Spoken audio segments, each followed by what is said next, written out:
لوگ ہیں جو ان کے اپائنٹ ہوئے تھے 1974 میں جب FIA انہوں نے بنائی تو اس کے بعد جو اپائنٹمنٹس ہوئے ان کو ہیلپ کرنے کے لیے یا ان کو اسسٹ کرنے کے لیے یا ان کو آگے چلانے کے لیے سندھ پولیس جو ہے پورے آل پاکستان کی پولیس جو ہے اس میں ان کے ساتھ کام کرے گی.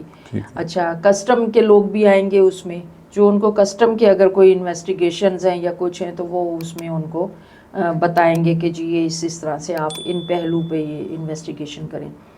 سول ورکس والے تھے, یہ 5 ڈپارٹمنٹ مل کے ایک FIA بنتا تھا, ٹھیک ہے.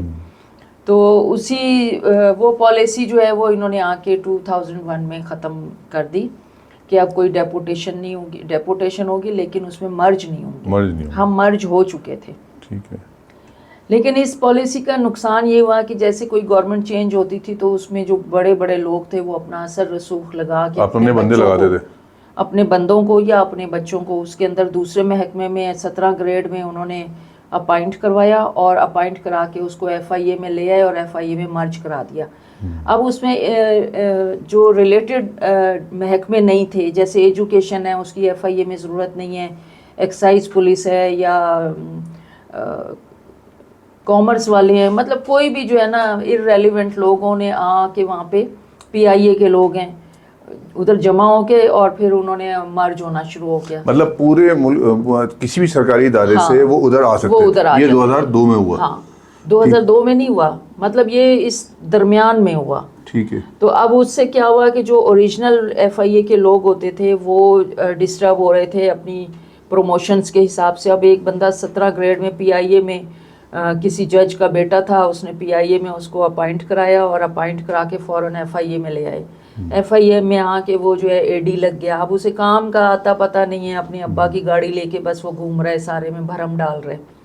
تو جو اس طرح کے کیسز آئے نا تو وہ کام کم کرتے تھے اور اپنی ان چیزوں میں زیادہ تھے. تو جو FIA کے اوریجنل لڑکے تھے انہوں نے پھر پٹیشنز کی کہ بھئی ان لوگوں کو یہاں سے نکالا جائے, تو وہ سلسلہ چل رہا تھا. لیکن اس میں کیا ہوا, وہ پالیسی ایسی بنی کہ اس میں پھر انہوں نے سب ہی کو وہاں سے واپس بھیج دیا.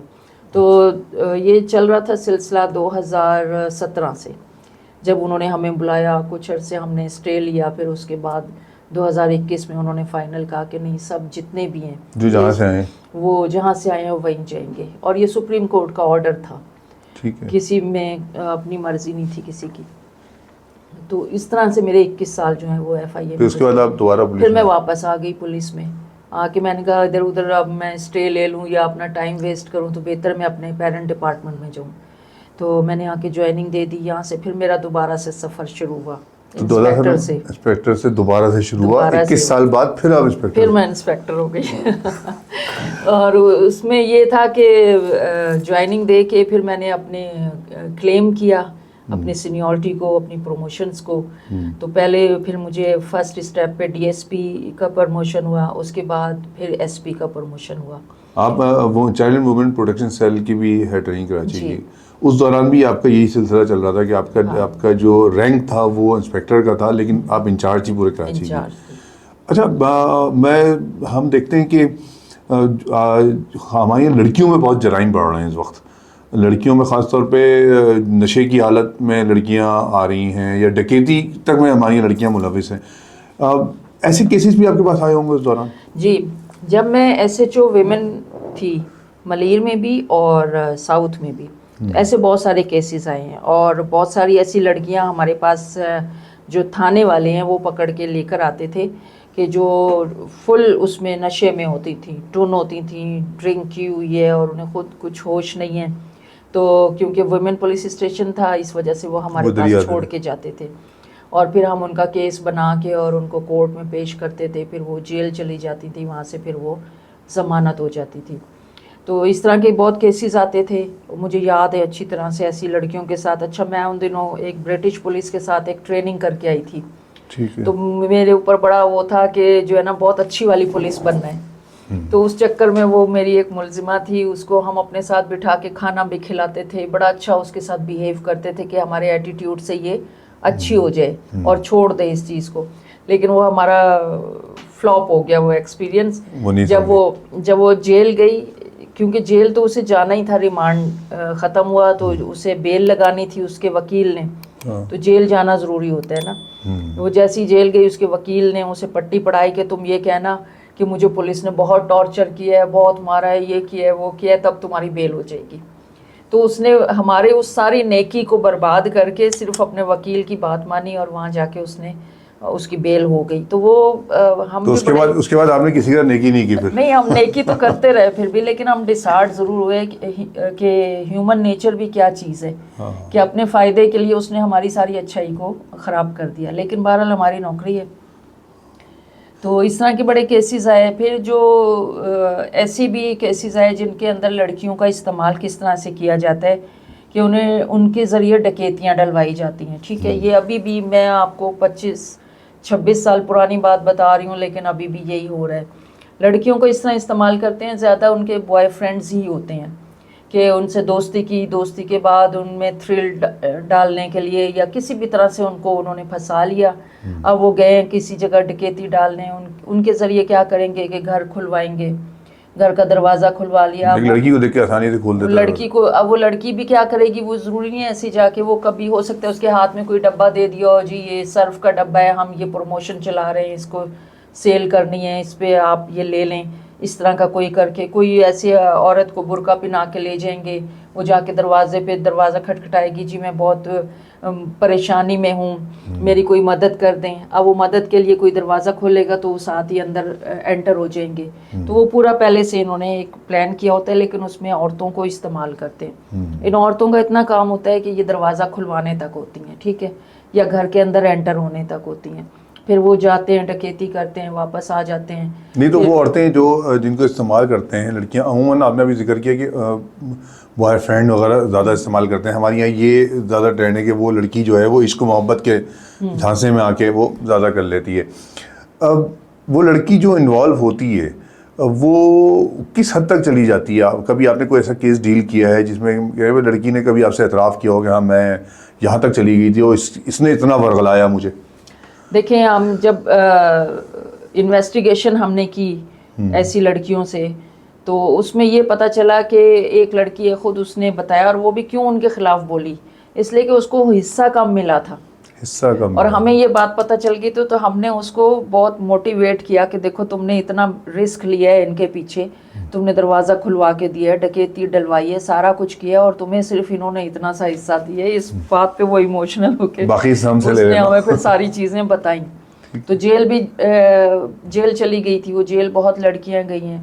اور ہماری اپنی سندھ پولیس کی ایک ہے، نام نہیں لوں گی اس کا، تو وہ آل راؤنڈ فرسٹ آئی تھی اپنی ٹریننگ میں ASI، اور لیکن اس کو اپنے ایک دوسرے ASI کے ساتھ اسی دوران میں دونوں کی دوستی ہو گئی تھی، اور وہ ASI جو تھا وہ غلط چیزوں میں پڑ گیا تھا. اس نے اس لڑکی کو بہت استعمال کیا. اب یہ فل ٹرینڈ تھی، اسے ہر چیز آتی تھی، گن چلانی آ رہی ہے، دیوار کودنی آ رہی ہے، سب. تو اس نے کیا کیا، دوستی کے نام پہ اس کو استعمال کرتے رہے. دونوں ڈکیت بن گئے، پھر مرڈر بھی ہو گیا ان کے ہاتھوں. وہ بڑے عرصے جیل میں رہی وہ لڑکی. وہ بندہ نہیں پکڑا گیا؟ وہ بھی پکڑا گیا، دونوں جیل میں چلے گئے. دونوں جیل میں. لیکن یہ ہے کہ اس طرح سے استعمال ہو جاتی ہیں لڑکیاں، اس میں پیار محبت اور دوستی کے. ارے لڑکیاں ہماری یہاں جو کیونکہ عموماً کہا جاتا ہے کہ آئس کا نشہ، خاص طور پہ ابھی جو پچھلے دنوں بھی ایک رپورٹ میں دیکھ رہا تھا کہ ہمارے چھوٹے علاقے ہیں جن کو ہم کہتے ہیں غریب علاقے، جنہیں ہم کہتے ہیں، نام میں نہیں لے رہا، اچھا نہیں لگتا کہ نام علاقہ ہے لینا، بہرحال لیکن ان علاقوں میں بھی لڑکیاں آئس کا نشہ کر رہی ہیں. جبکہ آئس کا نشہ تو کہتے ہیں کافی مہنگا ہے، تو وہ کیسے وہ افورڈ کر لیتی ہیں؟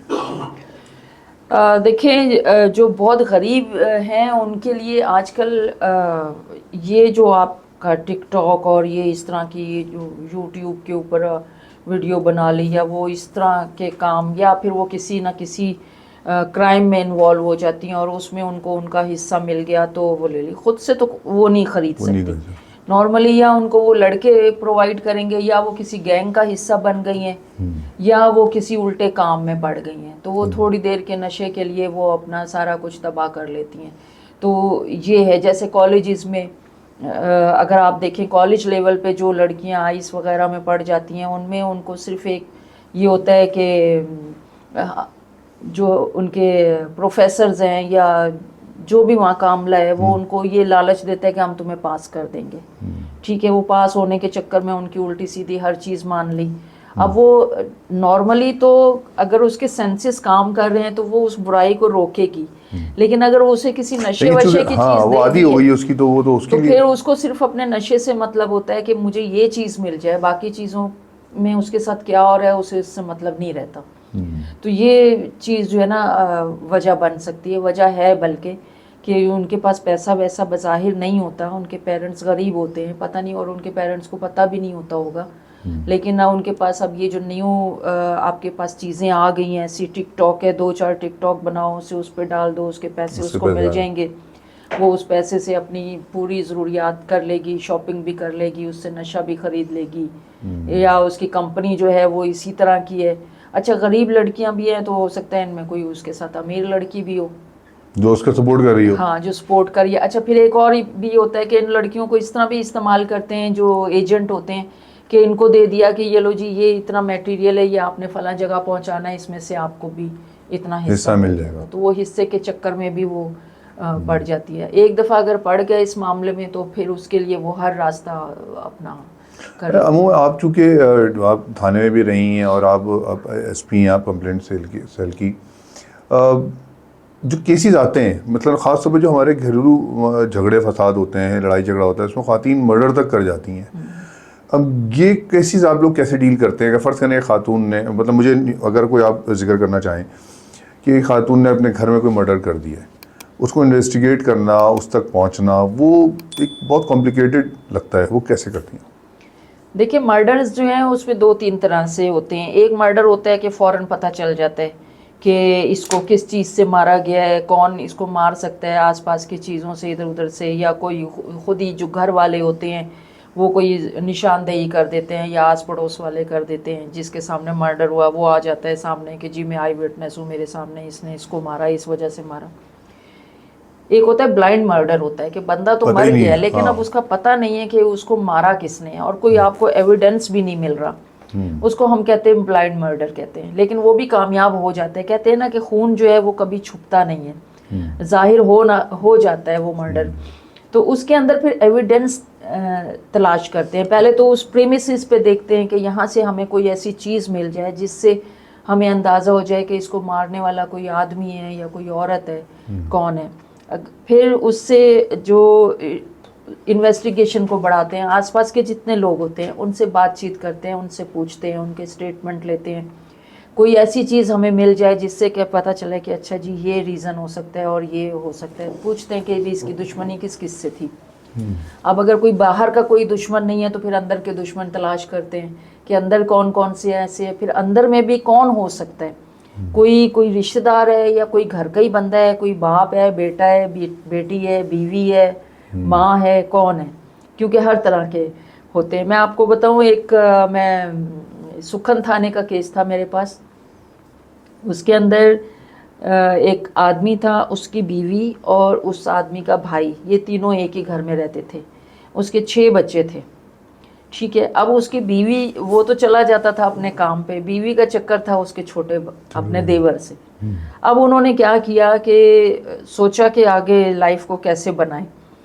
تو اس آدمی کو چائے میں اس نے کوئی چیز پلا کے دی تاکہ یہ بے ہوش ہو جائے. جب وہ بے ہوش ہو گیا تو انہوں نے کیا کیا کہ یہ جو تار ہوتی ہے بجلی کی, اس کو چھیلا اور اس کے ایک طرف سے اس کے پاؤں کے انگوٹھے میں باندھ دی اور دوسرا سوئچ میں لگا دیا.